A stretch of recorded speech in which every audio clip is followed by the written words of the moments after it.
दोस्तों, लाहौर की एक रात ऐसी कहानी लेकर सामने आई जिसने हर दिल को दहला दिया। और ये सब कुछ उस वक्त शुरू हुआ जब अलामा इकबाल टाउन के पुराने कब्रिस्तान की कब्रें अचानक खुलने लगी। इब्तिदा में लोगों ने इसे जानवरों का काम समझा, मगर जब सीसीटीवी फुटेज जो बाद में सामने आई वो देखकर जान जिस्म में जम जाती है। रात के सन्नाटे में दो नकाबपोश मर्द ट्राली लेकर ताजा दफन शुदा लाशें निकाल रहे थे। वो लाशें सीधी एक गाड़ी में डाली जाती और फिर ये सब खामोशी से गायब हो जाता था। ये कोई मामूली वारदात नहीं थी।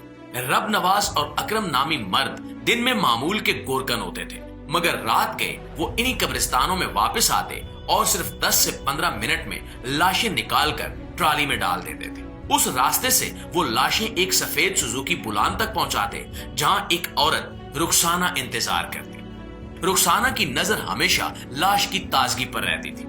वो कहती कि बहुत पुरानी लाश नहीं होनी चाहिए, अगर 2 दिन वाली हो तो मेरे काम की नहीं है। हर डिलीवरी के पैसे फौरन नकद दिए जाते थे। लाशें लेकर वो सब एक बंद मगर पुरानी फैक्ट्री में जा पहुंचते जो कभी मिल हुआ करती थी, मगर बरसों पहले ये मिल बंद हो चुकी थी। उस मिल के अंदर खून के धब्बे, फटी बाल्टियां और बदबू से भरा एक वाश एरिया था। लाशों को बड़े फौलादी मेजों पर रखकर मखसूस तरीके से काटा जाता। चेहरा, हाथ और हड्डियां अलग की जाती और सिर्फ टांगों और कमर के गोश्त को कीमा बनाने के लिए बेचा जाता था।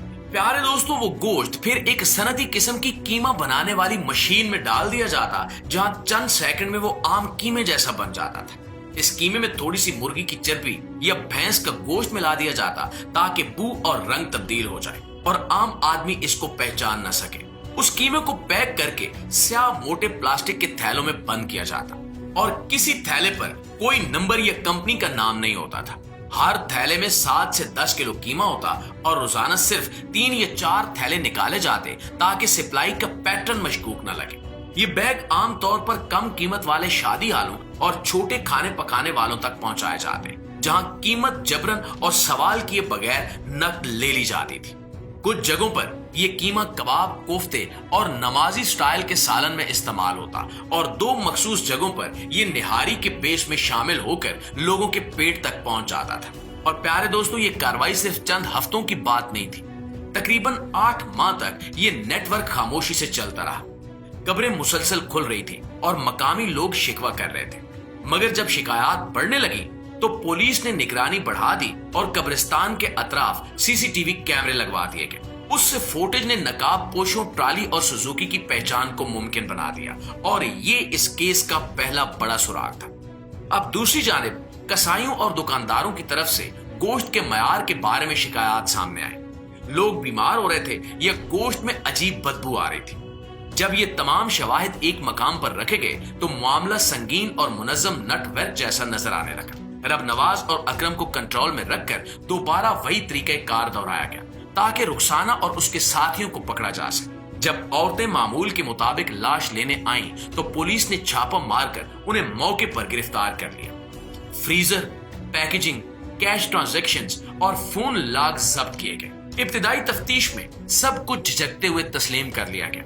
रब नवाज और अकरम ने बताया कि वो पैसे लेकर लाशें निकालते थे, मगर उन्हें मालूम नहीं था कि लाशें किस मकसद के लिए इस्तेमाल हो रही हैं। गिरफ्तार खवातीन ने बाद में तफसील से बताया कि लाशें कैसे प्रोसेस होती थी और किन जगहों पर सप्लाई की जाती थी। लेबॉर्ट्री रिपोर्ट्स, तस्वीरी सबूत और अंदरूनी रिकॉर्ड्स ने मुकदमे को मजीद मजबूत कर दिया। अदालतों में शवाहिद पेश किए गए और शामिल अफराद को मुख्तलिफ दफात के तहत सजा मिलना शुरू हो गई। और प्यारे दोस्तों, इस वाक़े ने मुल्जिमान को पकड़वाने तक महदूद न रहकर बड़े असूली सबक दिए। कब्रिस्तानों की हिफाजत, खुराक की सप्लाई चेन की शफाफियत, अस्पतालों के रिकॉर्ड्स और फ्रीजर की निगरानी में सख्ती लाई गई ताकि मुस्तकबिल में कोई भी ऐसी मकरू तिजारत दोबारा सर न उठा सके। और दोस्तों, ये कहानी हमें झंझोड़ देती है। ये कहानी हमें बताती है कि जब लालच और बेईमानी अपनी हदें पार कर जाएं तो इंसान किस कदर घिनौना कदम उठा सकता है।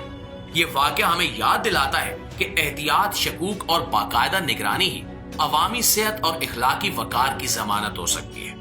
इस हकीकत के बाद सवाल यही रह जाता है कि हम किस तरह ऐसे नेटवर्क से अपने खानदानों को बचा सकते हैं। और इसका जवाब एक ही है कि शहरों में शफाफियत होनी चाहिए, कड़ी निगरानी होनी चाहिए और ऐसी किसी भी मशकूक सरगर्मी की फौरन इत्तला दी जानी चाहिए। آپ اس بارے میں کیا سوچتے ہیں؟ اس ویڈیو کو دیکھنے کے بعد آپ کی رائے کیا کہتی ہے؟ اپنی رائے کمنٹ سیکشن میں ہمیں ضرور بتائیے گا. ویڈیو کو زیادہ سے زیادہ شیئر کیجیے گا تاکہ اس ویڈیو سے زیادہ لوگ آگاہی حاصل کر سکیں.